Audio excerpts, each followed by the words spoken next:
اعوذ باللہ من الشیطان اللعین الرجیم بسم اللہ الرحمن الرحیم۔ حمد و ستائش، تعریف و توصیف اس اللہ کے لیے ہے جس نے تمام مخلوقات کو نعمت وجود کے ساتھ اس کے تکامل حیات اور تکامل لامتناہی کے سلسلے میں جتنی بھی ضروری نعمتیں تھیں ان سے بھی زیادہ مرحمت فرما کر ان کو مراحل تکامل میں رواں دواں کیا۔ اور یہ حمد صرف اس احساس تشکر امتنان کے ساتھ ہے کہ ہم نہ ان نعمتوں کا شمار کر سکتے ہیں جو اللہ نے ہمیں اور کائنات کے تمام مخلوقات کو مرحمت فرمائی ہیں، اور نہ ہی ان کے شکر و سپاس کا حق ادا کرنے کے لائق ہیں۔ اس لیے ہم اس نعمت و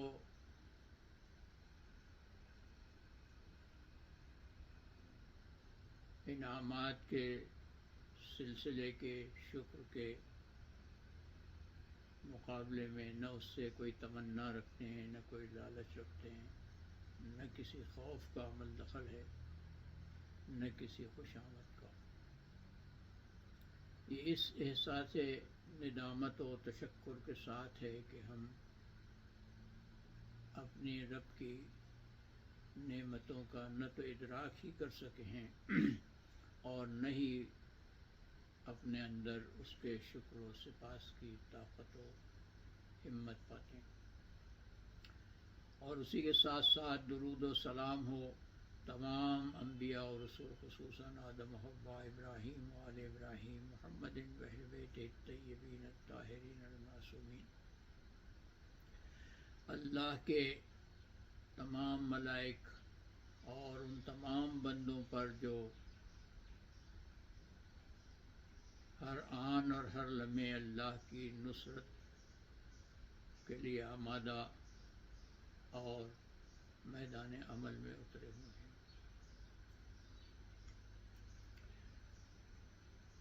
اللہ جل جلالہ نے اپنے زندہ اور متحرک کلام میں مومنین کو دعوت دیتے ہوئے ارشاد فرمایا ہے، اعوذ باللہ من الشیطان الرجیم، بسم اللہ الرحمن الرحیم،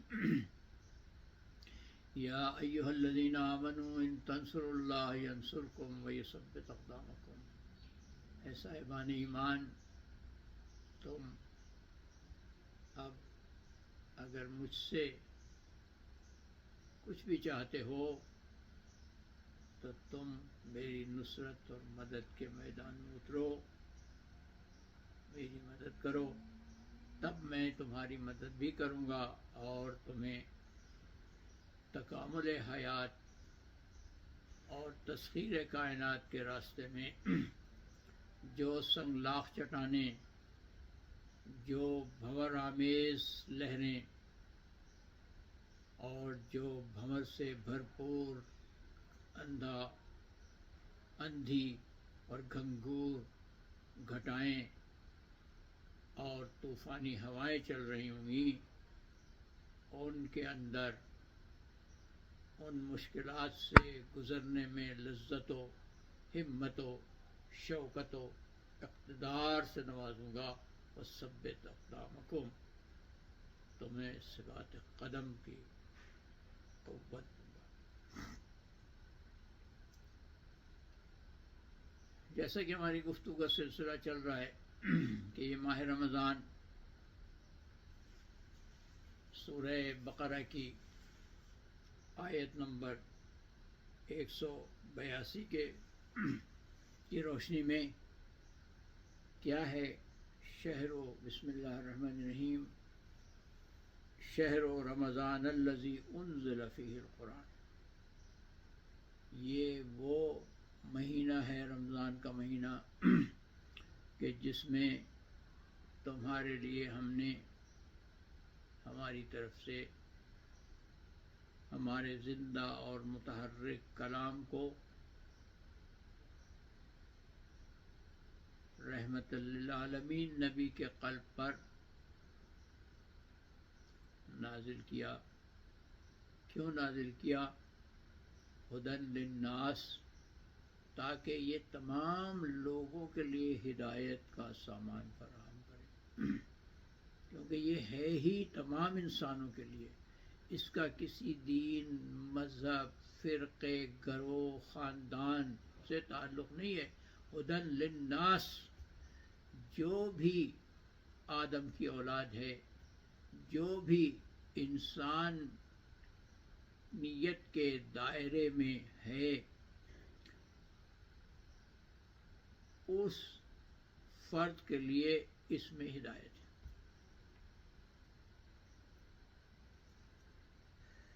وَبَيِّنَاتٍ مِّنَ الْهُدَىٰ وَالْفُرْقَانِ، اور اس میں ہدایت اور اچھے برے کی تمیز، حق و باطل کی تمیز، جھوٹ اور سچ کی تمیز، بہتر اور برتر کی تمیز، بہتر اور بہترین کی تمیز کے لیے کھلی کھلی نشانیاں اور دلیلیں موجود ہیں.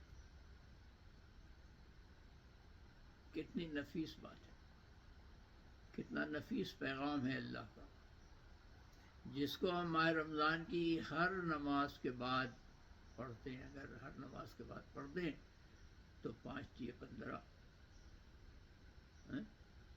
150 مرتبہ تو ماہ رمضان میں ہم پڑھتے ہیں. لیکن اس سے کتنی غفلت ہے کہ ہم سمجھتے ہیں کہ قرآن صرف مسلمانوں کے لیے ہے اور کسی کے ہاتھ میں دینا بھی نہیں چاہیے. یہی ہم کو تلقین کی گئی. فمن شہد منکم الشہر فلیصم. اب یہاں صوم کے 2 معنی ہیں. تو جو بھی اس شہر کو پالے تو وہ فلیصم ہو، اس شہر کے حدود کی حفاظت کرے، اس شہر میں اپنی تربیت کا سامان فراہم کرے، اس شہر میں فلیصم ہو، اپنے آپ کو ایسے حالات میں ڈھالے کہ وہ تکامل کی طرف حرکت کرنے کی طاقت کو استعمال کر سکے، اپنے آپ کو غلط راستوں پر چلنے سے روکے، اچھے اور بلند راستوں کی طرف حرکت کرنے کی عادت ڈالے. اگر اس سے پہلے کوئی بھی اس نے کوتاہی کی ہے تو میری طرف پلٹ آئے، کیونکہ جو بھی میری طرف پلٹ آتا ہے تو میں یبدل اللہ سیئاتہم حسنات، تو ہم اس کی برائیوں کو، اس کے معائب کو، اس کی خطاؤں کو، اس کی کوتاہیوں کو نیکیوں میں بدل دیتے. وَكَانَ اللَّهُ غَفُورًا رَحِيمًا. اور اللہ تو چیزوں کو ایسے پوشش ڈال دیتا ہے، چیزوں کے لیے ایسے غلاف تیار کر دیتا ہے، چیزوں کو ایسی خوبصورت پیکنگ میں ڈال دیتا ہے. غفار کہتے ہیں ڈھانپنے والے کو، غفار کہتے ہیں کسی چیز کو خوبصورتی سے لپیٹ دینے والے کو، اچھی طرح سے تحفے کو پیک کرنے والے کو. تو وہ اس طرح سے اس کی برائیوں کو نیکی میں بدل کر ایک اعلیٰ تحفے کے طور پر خوبصورت پیکنگ میں اس کے اوپر پھول کا کاڑھ کر، اس کے اوپر اپنی نعمتوں کے موتی ٹاک کر، اس کے اوپر اپنی کرامتوں کے ہیرے ٹاک کر، اس کے سیئات کو، اس کے گناہوں کو چمکا کے نیکی بنا کے حسن و جمال کے ساتھ اس کے جسم و جان کا اعلیٰ زیور بنا کے اس کو مزین و مرتب کر دیتا، اور پھر وہ کس کے پیار کرتا ہے، رحیم رحمت کے سائے میں لے لیتا ہے، کلیجے سے اپنے لگا لیتا ہے. کتنی بڑی بات ہے. تو فرماتا ہے کہ فلیصم، تو اس مہینے کی عزت و کرامت کو محفوظ رکھو.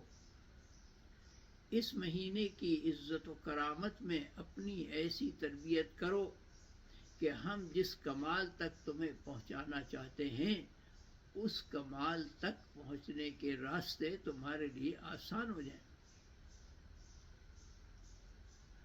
اس کمال تک پہنچنے کے لیے تمہاری اسپیڈ تیز ہو جائے، اور کئی بلین نورانی سال کے، کئی ٹریلین نورانی سالوں کے راستوں کو چشم زدن میں طے کرنے کی طاقت پیدا کرو.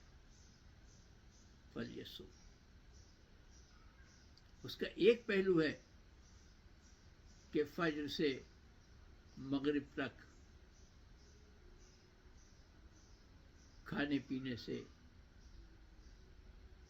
بری نگاہ سے، بری نیتوں سے، جھوٹ سے، دھوکہ دہی سے پرہیز کرو.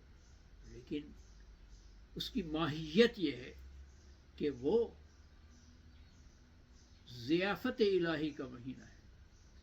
اب آپ جب کسی بلند و برتر انسان کی دعوت میں جاتے ہیں تو اپنے آپ کو سجا بنا کر جاتے ہیں، وہاں لیے رکھتے ہیں اپنے آپ کو، وہاں اس طرح سے نہیں سلوک کرتے جیسے گھر میں کرتے ہیں. تو جب اللہ کی ضیافت کے مہینے میں ہم داخل ہو گئے ہیں تو ہمیں کتنے ہوشیار ہونے کی ضرورت ہے، کتنے مرتب ہونے کی ضرورت ہے، کتنے مہذب ہونے کی ضرورت ہے. کس مقام بلند پر جا رہے ہیں، کس عزت مآب بارگاہ میں جا رہے ہیں، خالق کائنات کی رحمتوں کے سائے میں جا رہے ہیں. تو وہاں ہم کو اپنی عزت و کرامت کا اور اپنے خالق کی اس عزت و کرامت کا کہ جس عزت و کرامت سے اس نے ہم کو اپنی خلافت کے مرتبے پر فائز کیا ہے، ادراک ہونا چاہیے. اور اس ادراک کے ساتھ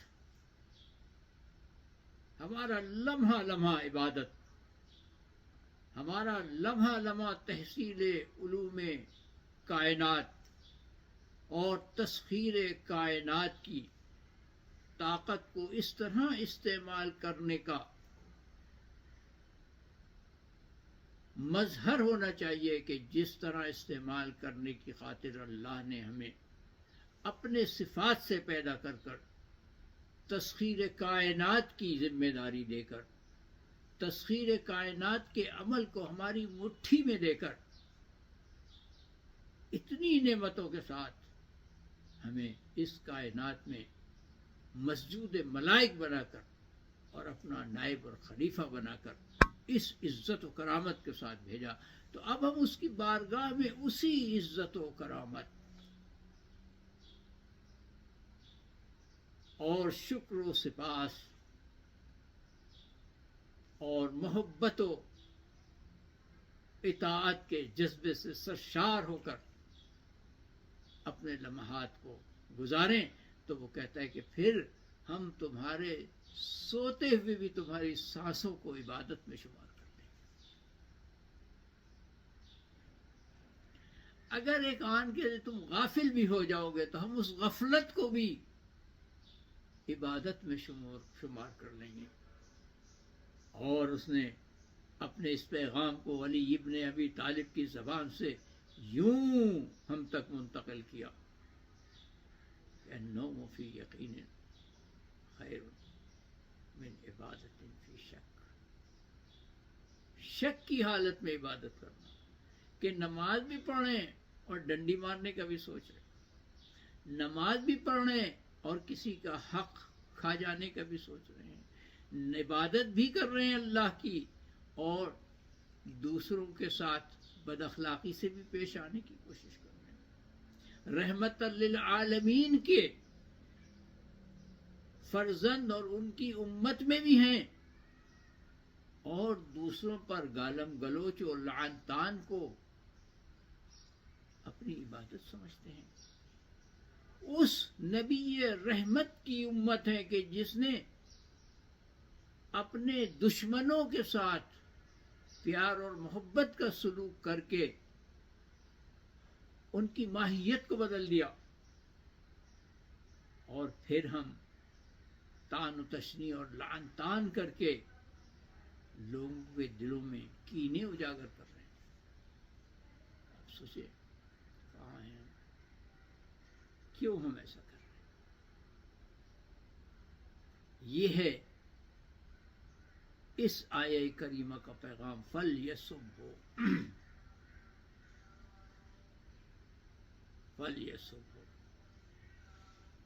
وآخر دعوانا ان الحمد للہ رب العالمین۔ اللہم اخرجنا من ظلمات الوہم واکرمنا بنور الفہم، اللہم افتح علینا خزائن علومک۔